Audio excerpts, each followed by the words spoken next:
नमस्कार। मैं सुधीर श्रीवास्तव ज्योतिष अनुसंधान केंद्र में आपका स्वागत करता हूं।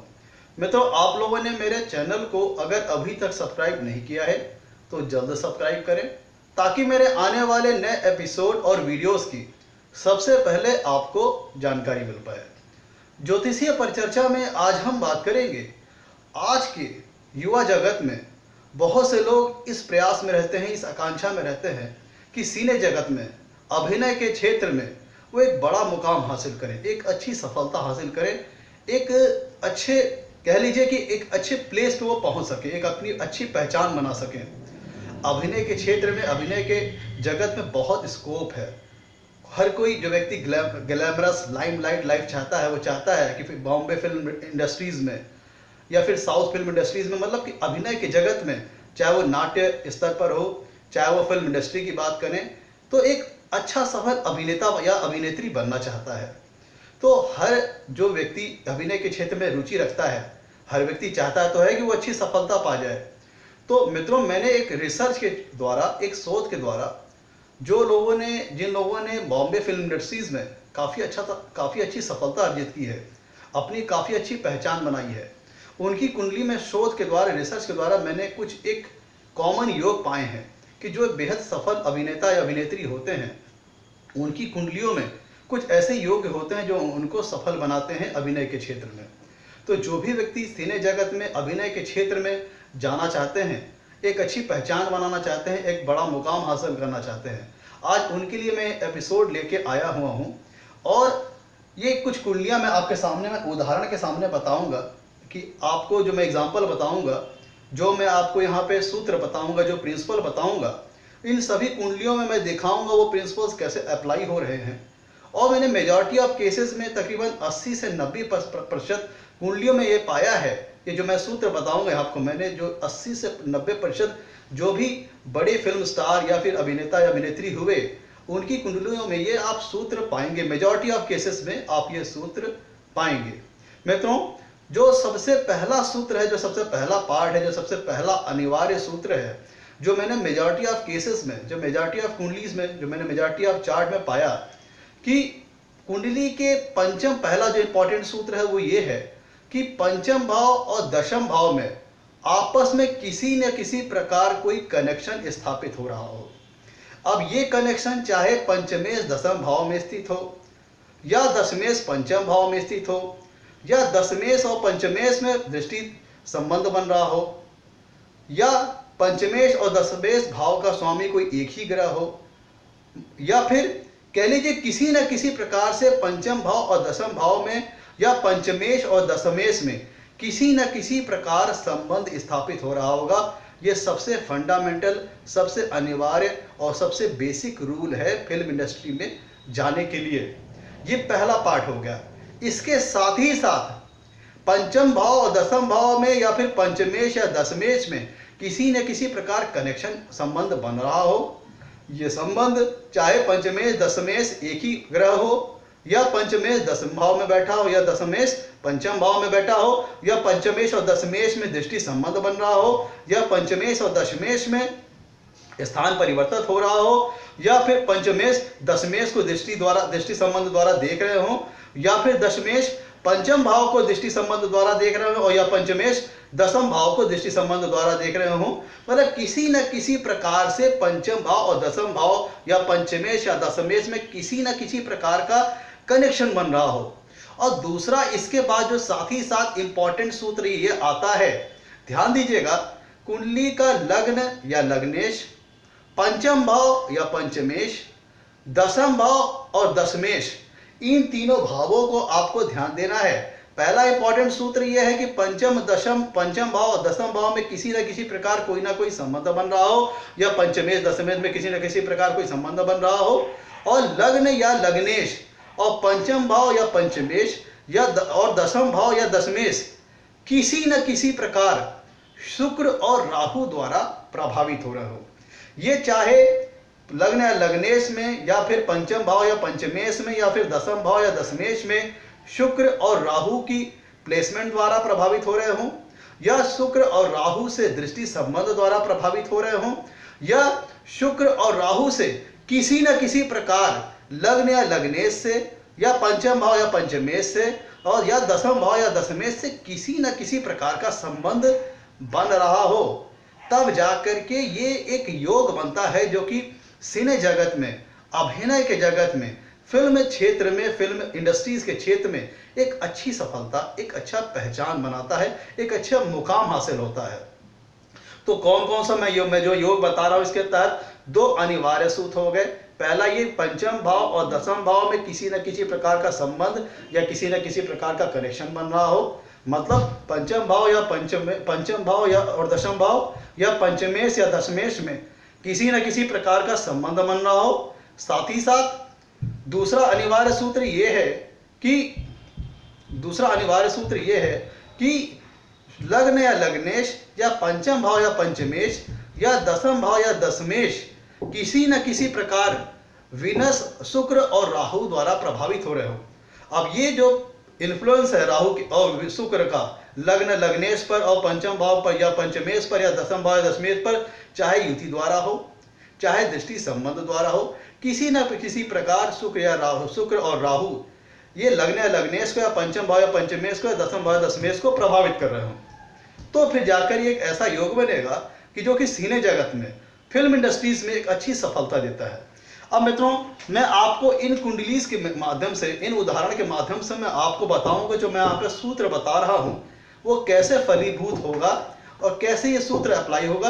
और मेजॉरिटी ऑफ जो सेलिब्रिटीज होते हैं जो कि फिल्म इंडस्ट्रीज में इन्होंने अच्छा नाम कमाया, मैं यहाँ पे आपको जो रूल बता रहा हूँ, जो योग बता रहा हूँ, आप देखिएगा उनकी कुंडली में लगभग मैच खाएगा। मित्रों ध्यान दीजिएगा, ये आपको मैं जो पहली कुंडली दिखा रहा हूँ, यहाँ पे मैंने जो भी चार्ट लिए हुए हैं, उनको मैंने जो डाटा कलेक्ट किया हुआ है वो एक इंटरनेट के सोर्स से, जो इंटरनेट्स पे जो कुंडलियों की जो डाटा अवेलेबल है उनके माध्यम से मैं आपको ये मैं सूत्र जो योग बता रहा हूँ वो उन उदाहरण के माध्यम से मैं दिखाऊंगा कैसे वो फलीभूत होते हैं। मित्रों, सबसे पहला चार्ट आ रहा है जो कि फिल्म स्टार अजय देवगन का है। जो आपके सामने जो सबसे पहला चार्ट आ रहा है वो फिल्म स्टार अजय देवगन का है। इनकी कर्क लग्न की कुंडली है। ध्यान दीजिएगा, जो डाटा है मैंने नेट से इकट्ठा किया हुआ है, ये इनकी कर्क लग्न की कुंडली है। मित्रों इसमें ध्यान दीजिएगा, इसमें सबसे पहला जो सूत्र हमें देखना है, क्या पंचम भाव और दसम भाव में किसी न प्रकार का कोई संबंध स्थापित हो रहा है। तो चलो उसको हम चेक करके देखते हैं। अजय देवगन की कर्क लग्न की कुंडली है जिसमें पंचम भाव में आ रही है वृश्चिक राशि और दसम भाव में आ रही है मेष राशि। ध्यान दीजिएगा, कर्क लग्न की कुंडली में पंचम भाव में आ रही है वृश्चिक राशि और दसम भाव में आ रही है मेष राशि। दोनों के ही स्वामी मंगल ग्रह होते हैं, दोनों के ही स्वामी मंगल ग्रह होते हैं। जिसका मतलब यहाँ पे एक ऑटोमेटिक पंचम भाव और दसम भाव में संबंध स्थापित हो जाएगा, क्योंकि पंचम भाव और दसम भाव के स्वामी एक ही ग्रह मंगल ग्रह है। ध्यान दीजिएगा, कर्क लग्न की कुंडली में पंचम भाव और दसम भाव के स्वामी एक ही ग्रह मंगल ग्रह, इसलिए पंचम भाव और दसम भाव में ऑटोमेटिक संबंध स्थापित हो जाएगा कि मंगल को ही पंचम और दसम भाव को फल को देना है। और कर्क लग्न की कुंडली में मंगल योग कारक हो जाते हैं, क्योंकि वो केंद्र के भी स्वामी होते हैं दसम भाव के, और त्रिकोण पंचम भाव के भी स्वामी होते हैं, इसलिए कर्क लग्न की कुंडली में मंगल योग कारक हो जाते हैं। तो देखिए, अजय देवगन की कुंडली में पंचम भाव और दसम भाव में संबंध इस तरह स्थापित हुआ कि पंचमेश और दशमेश एक ही ग्रह मंगल है। और ध्यान दीजिएगा, मैंने आपको बताया था, ये तो एक तरीका हो गया। दूसरा तरीका यह था कि दशमेश या पंचम भाव में बैठा हो, या पंचमेश दसम भाव में बैठा हो, या फिर पंचमेश दसम भाव पर दृष्टि डाल रहा हो, या दशमेश पंचम भाव पर दृष्टि डाल रहा हो। तो आप देखिए, इस कुंडली में कर्क अजय देवगन की कुंडली में दशमेश होते हैं मंगल, जो कि पंचम भाव पर स्थित है। तो जो मेरा बताया पहला सूत्र था, जो पहला योग, जो पहला इंपॉर्टेंट अनिवार्य रूल था, ये कि पंचम और दसम भाव में किसी न किसी प्रकार कनेक्शन बन रहा हो, तो आपको अजय देवगन की कुंडली में वो साफ साफ दिख जाएगा। पहला तो इनकी कर्क लग्न की कुंडली है जिसमें पंचमेश और दशमेश अकेले मंगल ग्रही होते हैं, इसलिए पहला तो ऑटोमेटिक पंचम भाव दसम भाव में संबंध बन गया। दूसरा कि दशमेश मंगल जो कि पंचम भाव में स्थित है, तो दशमेश ने पंचम भाव को प्रभावित किया। तो मेरा पहला जो अनिवार्य सूत्र था वो फलीभूत हो गया। अब हमें देखना है इनकी कुंडली में, अजय देवगन की कुंडली में लग्न या लग्नेश या पंचमेश या पंचम भाव या फिर दसम भाव या दशमेश शुक्र या राहु से प्रभावित हो रहा हो। तो देखिए इनकी कुंडली में लग्नेश होता है चंद्रमा, लग्नेश होता है चंद्रमा, जो कि अजय देवगन की कुंडली में लग्नेश होता है चंद्रमा, जो कि तीसरे भाव में बैठा हुआ है। और उसके ऊपर ध्यान दीजिएगा, शुक्र और राहु, अजय देवगन की कुंडली में शुक्र और राहु नवम भाव में बैठे हुए हैं। इनकी 7वीं पूर्ण दृष्टि लग्नेश चंद्रमा के ऊपर पड़ रही है। ध्यान दीजिएगा, अजय देवगन की कुंडली में शुक्र और राहु नवम भाव में बैठे हुए हैं, इनकी 7वीं पूर्ण दृष्टि चंद्रमा के ऊपर पड़ रही है। तो इस प्रकार से जो मैंने सूत्र बताए थे, जिसके 2 पार्ट है, पहला पंचम भाव और दसम भाव में किसी न किसी प्रकार कनेक्शन संबंध बन रहा हो, दूसरा लग्न या लग्नेश पंचम भाव या पंचमेश या दसम भाव या दशमेश किसी न किसी प्रकार राहु केतु से प्रभावित हो रहे हो, तो वो आपको मैंने एग्जांपल में दिखाया किस तरह से फलीभूत हो रहा है। यहाँ पे लग्नेश चंद्रमा और लग्न दिखा दीजिएगा, यहाँ पे लग्नेश चंद्रमा और राहु और शुक्र दोनों द्वारा दृष्ट है। तो मैंने दोनों सूत्र बताया था, वो दोनों सूत्र यहाँ पर अप्लाई हो रहा है। अब देखिए दूसरी कुंडली अभिनेत्री ऐश्वर्या राय की है। दूसरी कुंडली अभिनेत्री ऐश्वर्या राय की है। इनकी कुंडली तुला लग्न की है। ध्यान दीजिएगा, इनकी कुंडली तुला लग्न की है। तो सबने देख लिया तुला लग्न। अब हमें सबसे पहले ये देखना है, क्या इनकी कुंडली में पंचम भाव और दसम भाव में क्या किसी न किसी प्रकार कोई संबंध स्थापित हो रहा है। तो चलिए पहले सबसे पहले उसको देखते हैं। तुला लग्न की कुंडली में पंचम भाव में आ रही है कुंभ राशि, और दसम भाव में कुंभ राशि जिसको स्वामी होते हैं शनि, और दसम भाव में आ रही है कर्क राशि जिसके स्वामी होते हैं चंद्रमा। तो अब हम देखते हैं कि पंचमेश इनकी कुंडली में हो गए शनि और दशमेश हो गए चंद्रमा, क्या दोनों में किसी प्रकार कोई संबंध बन रहा है, उसको चल के देखते हैं। तो ऐश्वर्या राय की कुंडली में पंचमेश आ रही है कुंभ राशि जिसके स्वामी हो गए शनि, दसम भाव में आ रही कर्क राशि जिसके स्वामी होते हैं चंद्रमा। तो अब ध्यान दीजिएगा, इनकी कुंडली में, ऐश्वर्या राय की कुंडली में दशमेश चंद्रमा बैठे हैं तीसरे भाव में। ध्यान दीजिएगा, दशमेश चंद्रमा बैठे हैं तीसरे भाव में, और पंचमेश शनि बैठे हैं नवम भाव में। ऐश्वर्या राय जी की कुंडली में दशमेश चंद्रमा बैठे हैं तीसरे भाव में, और पंचमेश शनि बैठे हैं नवम भाव में, और चंद्रमा 7वीं पूर्ण दृष्टि से शनि को देख रहा है और शनि पूर्ण दृष्टि से चंद्रमा को देख रहा है। या इसे ऐसे कहें कि दशमेश 7वीं पूर्ण दृष्टि से पंचमेश को देख रहा है और पंचमेश 7वीं पूर्ण दृष्टि से दशमेश को देख रहा है। तो मेरे बताए अन्य सूत्रों के अनुसार जो पहला अनिवार्य सूत्र है कि पंचम और दसम भाव में किसी न किसी प्रकार संबंध बनना चाहिए, वो इनकी कुंडली में बन रहा है। अब हम दूसरा अनिवार्य सूत्र देखेंगे कि लग्न या लग्नेश या पंचम भाव या पंचमेश या दसम भाव या दशमेश किसी न किसी प्रकार राहु और शुक्र से प्रभावित हो रहा हो। राहु कई कुंडलियों में राहु और शुक्र दोनों प्रभावित करते हैं, और कुछ कुंडलियों में राहु या शुक्र अकेले।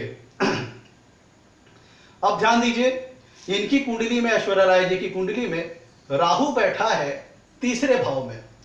राहु बैठा है तीसरे भाव में, जो कि लग्नेश, देखिए इनकी कुंडली में लग्नेश होता है शुक्र, जो कि बैठा है तीसरे भाव में।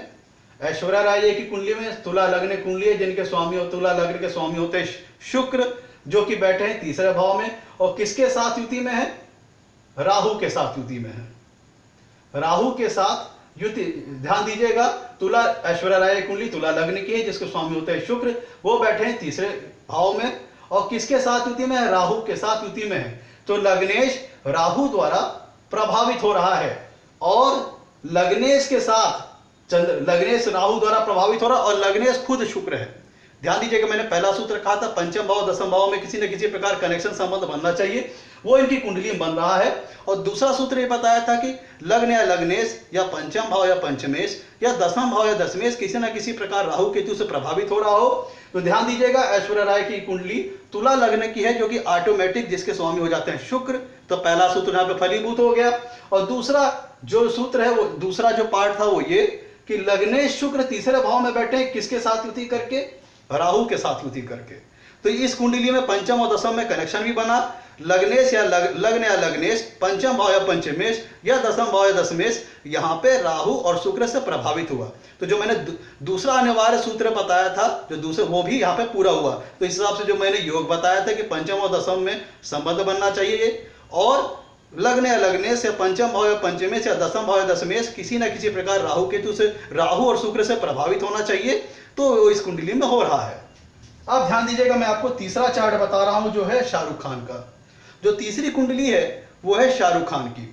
तो इनकी शाहरुख खान की जो कुंडली है वो है सिंह लग्न की।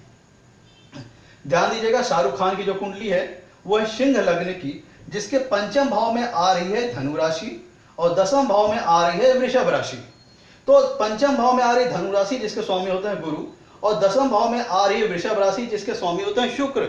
अब हमको देखना है क्या इस कुंडली में गुरु और शुक्र में किसी प्रकार कोई संबंध स्थापित हो रहा है। तो चलिए उसको देखते हैं। तो शाहरुख खान जी की कुंडली जो कि सिंह लग्न की है, इसमें हम सबसे पहले हमको देखना है क्या पंचम भाव जिसके स्वामी है धनु राशि आ रही है जिसके स्वामी होते हैं गुरु, और दसम भाव में आ रही है वृषभ राशि जिसके स्वामी होते हैं शुक्र। तो हमें देखना है क्या इस कुंडली में पंचम और दसम भाव में किसी प्रकार को कोई संबंध बन रहा है। पहला अनिवार्य सूत्र चेक करते हैं। तो इनकी कुंडली में गुरु बैठे हैं लाभ भाव में। शाहरुख खान जी की कुंडली में पंचमेश गुरु बैठे हैं लाभ भाव में और दशमेश शुक्र बैठे हैं पंचम भाव में। तो दशमेश शुक्र यहां पे बैठे हैं पंचम भाव में। तो अब ध्यान दीजिएगा कि पंचमेश अर्थात गुरु वो सातवीं पूर्ण दृष्टि से दशमेश शुक्र को देख रहा है और दशमेश शुक्र सातवीं पूर्ण दृष्टि से पंचमेश गुरु को देख रहा है।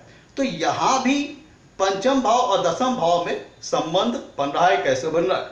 कैसे बन रहा है कि पंचमेश गुरु और दशमेश शुक्र में सप्तम पूर्ण दृष्टि द्वारा परस्पर आपस में दृष्टि संबंध द्वारा संबंध बन रहा है। और दूसरे भी द्वारा देखिए इस तरह से भी प्रभावित हो रहा है कि दशमेश शुक्र पंचम भाव में बैठा है। तो जो मैंने आपको पहला अनिवार्य सूत्र बताया था कि दशमेश या पंचमेश या पंचम भाव दसम भाव में किसी न किसी प्रकार कोई कनेक्शन बने, किसी न किसी कोई प्रकार कोई संबंध बने, तो वो देखिए इस कुंडली में मिल रहा है। अब हम देखते हैं कि जो दूसरा अनिवार्य सूत्र था कि लग्न या लग्नेश या पंचम भाव या पंचमेश या दसम भाव या दशमेश किसी न किसी प्रकार राहु और शुक्र द्वारा प्रभावित हो रहा हो। तो इनकी शाहरुख खान जी की कुंडली में देखिए कि राहु बैठा है दसम भाव में। राहु दसम भाव को प्रभावित कर रहा है। मैंने कहा था लग्न या लग्नेश या पंचम भाव या पंचमेश या दसम भाव या दशमेश शुक्र या राहु से प्रभावित हो रहा हो। तो इनकी कुंडली में देखिएगा कि राहु बैठा है दसम भाव में। तो राहु दसम भाव को प्रभावित कर रहा है और दशमेश कौन हुआ? शुक्र। दशमेश कौन हो गया? शुक्र। तो यहाँ पे दसम भाव के स्वामी हो गए शुक्र और दसम भाव में बैठा है राहु। तो जो मैंने आपको दूसरा सूत्र बताया था कि लग्न या लग्नेश या पंचम भाव या पंचमेश या दसम भाव या दशमेश किसी न किसी प्रकार शुक्र या राहु से प्रभावित हो रहे हो, वो देखिए यहाँ पे हो रहा है। और प्रभावित किस टाइप का? चाहे प्लेसमेंट द्वारा, चाहे युति द्वारा, चाहे दृष्टि संबंध द्वारा, चाहे उस भाव के स्वामी ही शुक्र क्यों ना हो। अब देखिए मैं आपको अंतिम उदाहरण दे रहा हूं जो कि कुंडली है अमिताभ बच्चन जी की, जो कि अमिताभ बच्चन जी की कुंडली है। अमिताभ बच्चन जी की कुंडली जो है वो कुंभ लग्न की है। अमिताभ बच्चन की कुंडली कुंभ लग्न की है और बच्चन जी की कुंडली में पंचम भाव में आ रही है मिथुन राशि, दसम भाव में आ रही है वृश्चिक राशि। तो पंचमेश हो गए यहाँ पे बुध और दशमेश हो गए मंगल। तो हमको इस कुंडली में देखना है क्या जो हमारा पहला अनिवार्य सूत्र था कि पंचम भाव और दसम भाव या कहें पंचमेश या दशमेश में किसी न किसी प्रकार को कोई कनेक्शन या संबंध बने। तो देखिए इनकी कुंडली में पंचमेश होते हैं बुध, दशमेश होते हैं मंगल। तो यहाँ पे मंगल और बुध युति में अष्टम भाव में है। अमिताभ बच्चन जी की कुंडली में ध्यान दीजिएगा जो पहला अनिवार्य सूत्र था कि पंचम भाव और दसम भाव में किसी न किसी प्रकार कोई संबंध बने, तो अमिताभ बच्चन जी की कुंडली में ध्यान दीजिएगा पंचमेश और दशमेश अर्थात मंगल और बुध युति करके अष्टम भाव में बैठे हुए हैं। तो यहाँ पे पहला सूत्र फॉलो हो गया कि पंचम भाव दसम भाव या कहें पंचमेश या दशमेश में संबंध बन रहा है। पंचमेश और दशमेश, पंचमेश बुध और दशमेश मंगल युति करके अष्टम भाव में बैठे हुए हैं। अब हम दूसरा अनिवार्य सूत्र वो देखना था कि लग्न या लग्नेश या पंचम भाव या पंचमेश या दसम भाव या दशमेश किसी न किसी प्रकार शुक्र और राहु द्वारा प्रभावित हो। तो ध्यान दीजिएगा इनकी कुंडली में देखिए यहाँ जो मंगल और बुध यहाँ पे पंचमेश हो गए, मंगल हो गए दशमेश, किसके साथ युति किए हुए हैं? शुक्र के साथ। तो मंगल और पंचमेश और दशमेश किसके साथ युति किए हुए हैं? शुक्र के साथ। तो पहले शुक्र ने पंचमेश और दशमेश को प्रभावित किया, जो मेरा दूसरा अनिवार्य सूत्र था वो भी यहाँ पे मिल रहा है। अब ध्यान दीजिए कि लग्न के ऊपर यहाँ इनकी कुंडली में अमिताभ बच्चन जी की कुंडली में सप्तम भाव में राहु बैठा हुआ है। जिसकी 7वीं पूर्ण दृष्टि लग्न पे आ रही है। ध्यान दीजिएगा, बच्चन जी की कुंडली में राहु सप्तम भाव में बैठा हुआ है, जिसकी 7वीं पूर्ण दृष्टि लग्न पर आ रही है। तो मैंने जो दूसरा अनिवार्य सूत्र बताया था कि लग्न या लग्नेश या पंचम भाव या पंचमेश या दसम भाव या दशमेश किसी न किसी प्रकार राहु केतु से प्रभावित हो रहे हो, तो वो भी इन कुंडली में मिल रहा है। तो जो मैंने आपको जो योग बताया था उसके 2 पार्ट हो गए, जिसका पहला अनिवार्य सूत्र था कि पंचम भाव और दसम भाव में किसी न किसी प्रकार कोई कनेक्शन या संबंध बन रहा हो, या पंचमेश या दशमेश में किसी न किसी प्रकार कोई संबंध बन रहा हो। और दूसरा अनिवार्य सूत्र यह था कि लग्न या लग्नेश पे या पंचम भाव या पंचमेश पे या दसम भाव या दशमेश पे किसी न किसी प्रकार शुक्र और राहु से प्रभावित हो रहे हो। तो जो मैंने आपको चारों उदाहरण दिए उसमें यहाँ पे जो मैंने दोनों अनिवार्य सूत्र बताए वो दोनों यहाँ पर मिल रहे हैं। तो आप जो भी आप खुद ये रिसर्च करके देखिएगा, मेजॉरिटी ऑफ जितने आप चार्ट पढ़ेंगे, जितने हॉरोस्कोप पढ़ेंगे, उस पर यहाँ जो मैं योग बता रहा हूँ सिने जगत में सफलता पाने के लिए, इसमें आपको जो भी सफल अभिनेता अभिनेत्री होंगे उसमें 80 से 90% कुंडलियों में ये कॉम्बिनेशन आप पाएंगे। मित्रों, मैं ये जो योग बता रहा हूँ वो सीने जगत में उच्च स्तर की सफलता प्राप्त करने के लिए है। अगर ये योग आपकी कुंडली में है तो आप भी सीने जगत में अभिनय के क्षेत्र में एक अच्छी सफलता पा सकते हैं, एक बड़ा मुकाम हासिल कर सकते हैं, एक अपनी अच्छी पहचान बना सकते हैं। मित्रों, ये था योग जो मैं आज आपको बता रहा था कि अगर योग आपकी कुंडली में है तो आप सिने जगत में अच्छी सफलता पा सकते हैं, अभिनय के क्षेत्र में ऊंचा मुकाम हासिल कर सकते हैं। और मैं जो योग बता रहा था उसको सपोर्ट के लिए जो मैंने रिसर्च में मैंने पाया, उसके सपोर्ट के लिए मैंने कुछ कुंडलियां आपके सामने उदाहरण में रखी, और जो मैं यहाँ पे सूत्र बता रहा हूँ वो सभी कुंडलियों पर एप्लीकेबल है। और आप मेजॉरिटी आप जो भी सेलिब्रिटीज होंगे जिन्होंने अभिनय क्षेत्र में सफलता हासिल की, आप उन कुंडलियों को रिसर्च करके देखेंगे तो ये सूत्र उसमें एप्लीकेबल पाएंगे। मित्रों, आज के लिए इतना ही। आपसे कहना, मेरे वीडियो को लाइक करें, मेरे चैनल को सब्सक्राइब करें, और आपके लाइक और सब्सक्रिप्शन हमें मोटिवेशन प्रदान करते हैं ताकि हम और अच्छे वीडियो आपके लिए लाकर आगे बना सकें। आज के लिए इतना ही मित्रों, धन्यवाद।